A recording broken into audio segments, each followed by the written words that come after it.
News पर views में आप सबका एक बार फिर से स्वागत है। और आइए आज आपकी मुलाकात करवाने जा रहे हैं हम एकदम नई नवेली कंपनी से, जिसकी आज से हुई है कैपिटल मार्केट्स में पारी की शुरुआत। और शुरुआत हुई है बेहद धमाकेदार। जी हाँ, IKS यानी कि इन्वेंचरस नॉलेज सॉल्यूशंस लिमिटेड। आज ये IPO लिस्ट हुआ। 1329 रुपये की इशू प्राइस थी।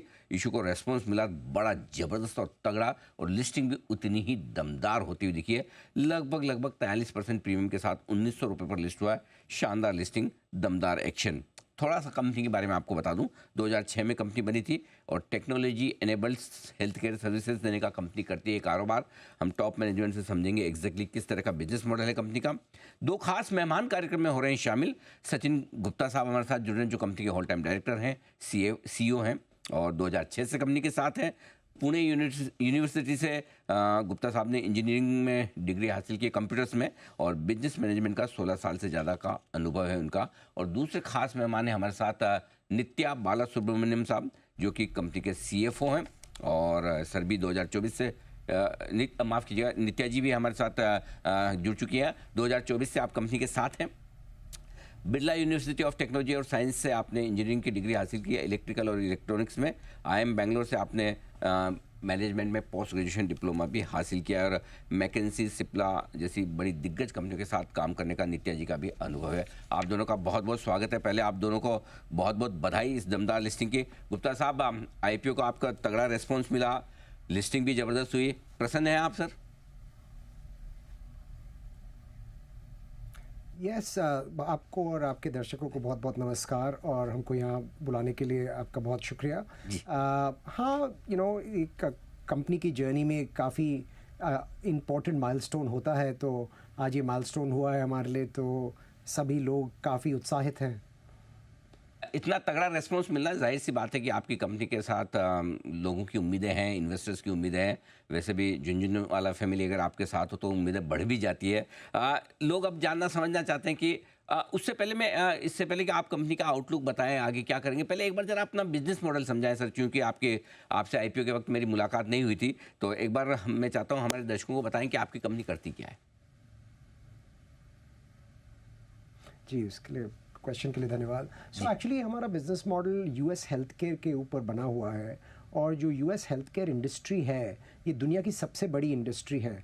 करीब $4.8 ट्रिलियन की इंडस्ट्री है। Just to put it in perspective, आज हमारा हिंदुस्तान का GDP करीब 3.3 ट्रिलियन है। US health care alone is about 4.8 trillion. और मैं हमेशा कहता हूँ कि US health care lives in the temple of capitalism which is America. और अगर आप कैपिटलिज्म देखें तो ये दो पिलर्स पे बैठता है। क्या कैपिटलिज्म? एफिशिएंसी के दो पिलर्स हैं, टेक्नोलॉजी और ग्लोबलाइजेशन, या जिसको हम ऑफशोरिंग भी बोलते हैं। एंड ये जो दो पिलर्स हैं अमेरिका में बहुत एक्सटेंसिवली यूज़ करे गए हैं हर इंडस्ट्री में। बट हेल्थ केयर में ये दो पिलर्स ज़्यादा नहीं यूज़ करे गए हैं।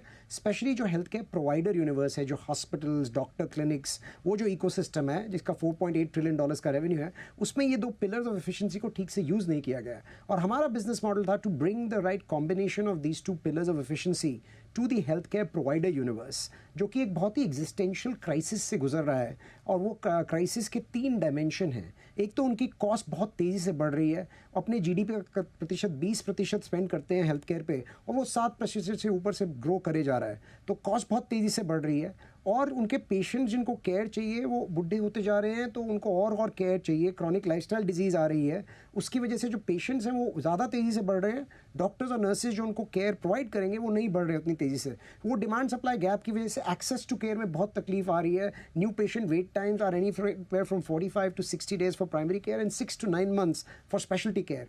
एंड देन और उनका रेगुलेटेड है बहुत हेल्थ केयर सिस्टम, जिसकी वजह से बहुत एडमिनिस्ट्रेटिव बर्डन आ रहे हैं डॉक्टर्स और नर्सेज पे, जिसकी वजह से वो बहुत बर्डन होने की वजह से क्वालिटी एरर्स आई जा रही हैं। आज की तारीख में अमेरिका में 1.5 लाख डेथ्स होती हैं पर year due to medical errors. तो इसको मैं बोलता हूँ existential crisis of cost, quality and access. और हमने एक काफ़ी सिंपल बिजनेस मॉडल बनाया, जिससे हमने बोला कि जो इस क्राइसिस को सॉल्व कर सकते हैं वो है डॉक्टर्स और नर्सेज। और उनको वो क्राइसिस सॉल्व करने के लिए, उनको एम्पावर करने के लिए हमने एक प्लेटफॉर्म बनाया है जो उनके बाकी सारे कार्य, सारे टास्क ले लेता है उनसे, सिर्फ उनको टाइम फ्री कर देता है पेशेंट के ऊपर फोकस करने के लिए। और वो जो टास्क हैं उनमें उनको करीब 2 से 3 घंटा रोज़ ख़राब होता था उन टास्क में। तो हमने अपनी प्रोप्राइटरी टेक्नोलॉजी बनाई, एक तो वो टास्क को एलिमिनेट करने के लिए, पर हमें ये रियलाइज हुआ कि कई बार technology even with modern manifest like gen AI, cognitive RPA नहीं करती है। कौन से हमें काम लोगों को है, भी combine करना कौन से पड़ता काम है, कौन से टास्क है डॉक्टर्स के जो आपकी कंपनी कर लेती है, जिनसे उनका 3 घंटा दिन का बच जाए ऐसा?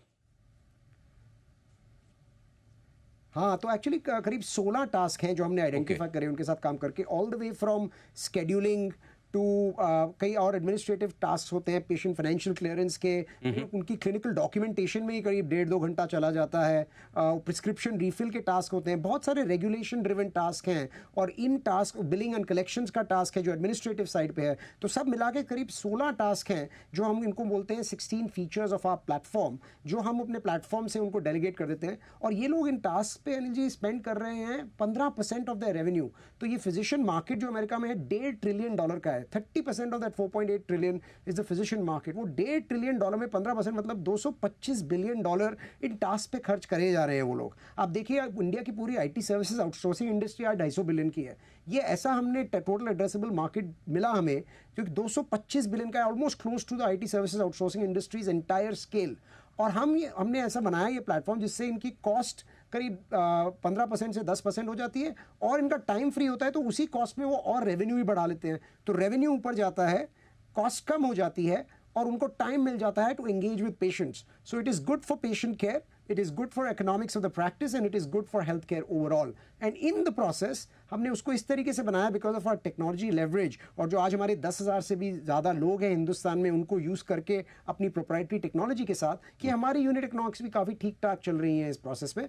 तो उस कॉम्बिनेशन पे मुझे लगता है कि ना ही हमने ये अपनी एक कंपनी बनाई है, बट मुझे लगता है अनिल जी एक इंडस्ट्री बनेगी, जैसे कि आरटी सर्विसेज बनी फ्रॉम से 95 में, आज 3-4 बिलियन की इंडस्ट्री थी, आज 250 बिलियन की हो गई। मुझे लगता है इसी तरह से ये जो 225 बिलियन का टैम है, ये अनलॉक होगा बहुत तेज़ी से अगले 15-20 सालों में, और मुझे लगता है एक पूरी इंडस्ट्री उभर के आएगी जिसमें हम लीडरशिप पोजीशन इस्टेब्लिश करने की कोशिश कर रहे हैं। अमेजिंग, बहुत ही स्ट्रॉन्ग और मजबूत आउटलुक आपने बताया, साइज़ भी बताइए। हमें अंदाज़ा नहीं था कि वाकई में इंडस्ट्री इतनी बड़ी हो सकती है, आईटी इंडस्ट्री के पैरेलल हो सकती है। आइए कुछ बातें कंपनी से जुड़ी हुई करें। नित्या जी, सबसे पहले तो क्योंकि आपका पूरा इशू जो आया वो ऑफर फॉर सेल था, हालांकि आपके डेट थोड़े से बढ़े हैं पिछले कुछ समय में, आपको नहीं लगता कि थोड़ा फ्रेश इशू भी होता तो कंपनी में पैसा काम आता है, या फिर ये डेट मैनेजेबल है और आप अपने कैश फ्लो से मैनेज कर लेंगी? सो डेट हमने पहली बार ली थी जब हमने इक्विटी होल्डिंग्स खरीदा था। We finished this acquisition in October of last year. That's when we assumed $120 million debt लिया था हमने, लगभग 1000 crores. But what we have been already able to do, because the company has always been so strongly cash generating, हमारी cash generation, operating cash flow generation होती है almost 100% conversion from EBITDA. So because we have been such strongly cash generating, वो जो 120 million का debt जो हमने लिया था, that has already come down to almost $66 million by the first half financials जो हमने अभी RHP में भी disclose किया था. So which is why we are very confident कि internal cash generation से ही वो debt कम होता जाएगा, and we hope that this number will become insignificant by FY26 already. Which is why हमारी offer जो थी, it was only OFS, only secondary, and we didn't see the need to raise primary capital. Okay, definitely. तो you don't need money, और 2 साल में तो ये date भी खत्म हो जाएगा। मार्जिन्स पे आता हूँ, आपके पिछले 3 साल से जो मेरे पास डेटा है, मार्जिन्स थोड़े से कम हो रहे हैं, EBITDA मार्जिन्स भी, एबिट मार्जिन्स भी। क्या रीजनेबल मार्जिन्स कंपनी मेंटेन कर पाएगी, और इसमें कम होने की कोई खास वजह है नित्या जी? Anil, I want to clarify that if you वो जो एक दो एक्सेप्शनल आइटम्स थे, अगर आप उनको हटा के देखेंगे तो margins have actually been trending along the same 38-39% for legacy IKS. Okay. वो जो acquisition cost थी वो exceptional item है, non recurring item है, जो अभी FY25-26 में आपको नहीं दिखेगा. So therefore margins remain strong. But जब हमने equity खरीदा था तो equity का margin profile लो था. Right? Equity margin profile was about 12% EBITDA when we bought them. Which is why जब आप pro forma numbers देखेंगे, which is IKS and equity combined for 12 months, वो जो number है that slid down to 24%.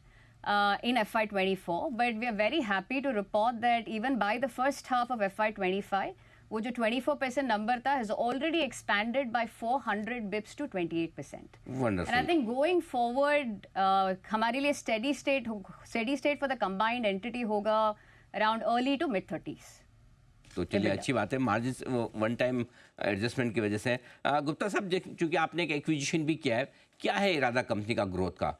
दोनों तरह से करेंगे, ऑर्गेनिक इनऑर्गेनिक, और साथ ही अगले 3 साल के लिए एक अंदाजा दे पाएं किस तरह की साइज आपकी कंपनी की बन सकती है रेवेन्यू और प्रॉफिटेबिलिटी के लिहाज से? सोनिल जी, जैसे कि आप मैंने पहले बताया कि ये $225 बिलियन का टोटल एड्रेसेबल मार्केट है. उसमें तकरीबन 30 बिलियन ही केवल अभी तक आउटसोर्स हुआ है. एंड जो हमने अभी एक्विजिशन किया, पहले 16 साल कंपनी को प्योरली ऑर्गेनिकली ग्रो किया.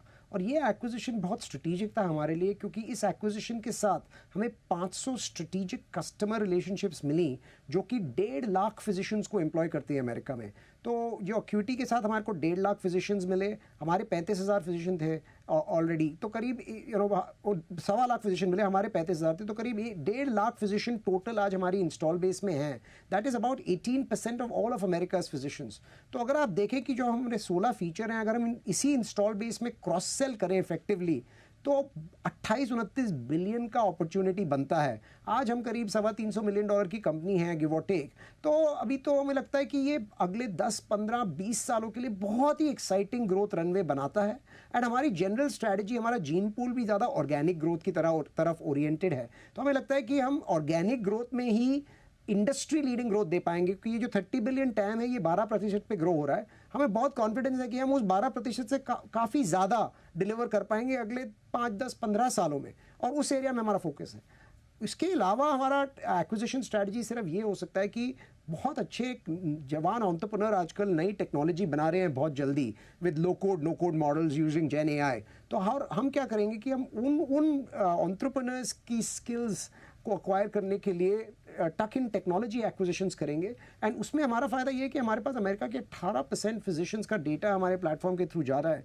तो उसकी वजह से हम उन टेक्नोलॉजी को अक्वायर करके बहुत जल्दी मैच्योर कर सकते हैं, because in today's world it's the data that really is the alpha in developing the technology. So हमारी inorganic growth strategy will be much more गेट towards tuck-in tech acquisitions, but our mainstay is going to be the organic growth, which will now be enabled through this cross-sell motion that we'll be able to drive, and we feel like this is a 10, 15, 20-year journey rather than 2, 3-year journey. Perfect, बहुत बढ़िया sir. Sachin ji और नित्या जी, बहुत बहुत धन्यवाद, आपने समय दिया. Listing के दिन आज बड़ा दिन है, आपको एक बार फिर से बहुत बहुत बधाई, शुभकामनाएं आगे के लिए. दमदार लिस्टिंग हुई है आज, आपकी पारी की शुरुआत बहुत ही शानदार रही है. Thank you so much sir for joining us.